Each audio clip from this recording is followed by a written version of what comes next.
Face দেখে মনে হচ্ছে আপনি অনেক খুশি। ধন্যবাদ।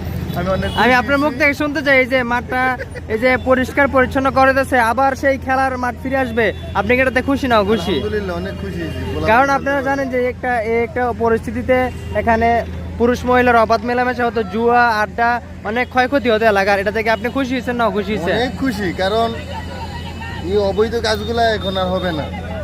এখন পোলাপানরা খেলবে, দর্শক খেলা দেখবে, মজা নেবে, এটা অনেক ভালো হয়েছে। ধন্যবাদ প্রশাসনকে। যাক আলহামদুলিল্লাহ।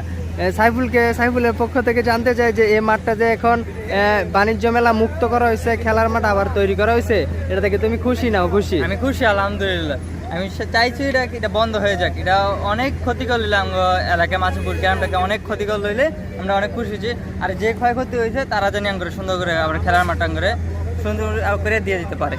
যাক আলহামদুলিল্লাহ। আমি আমার একটা ছোট ভাইকে প্রশ্ন করি যে ছোট ভাই এই মাঠটা আসসালামু আলাইকুম, আপনারা দেখতে পাচ্ছেন নাগেরচর মাসিমপুর যে খেলার মাঠটি সেটাতে বাণিজ্য মেলা হচ্ছিল, কিন্তু আজকে কিন্তু আমরা দেখতে পেরেছি বেকু দিয়ে এই বাণিজ্য মেলাকে ভেঙে দেওয়া হয়েছে, যেখানে প্রশাসনের এখানে কোনো অনুমতি ব্যতীত এই মেলা দেওয়া হয়েছিল, সেজন্য বেকু দিয়ে এটা ভাঙা হয়েছে। এটা আবার সেই খেলা ফিরে আসবে, সবাই এটাতে অনেক সন্তুষ্ট।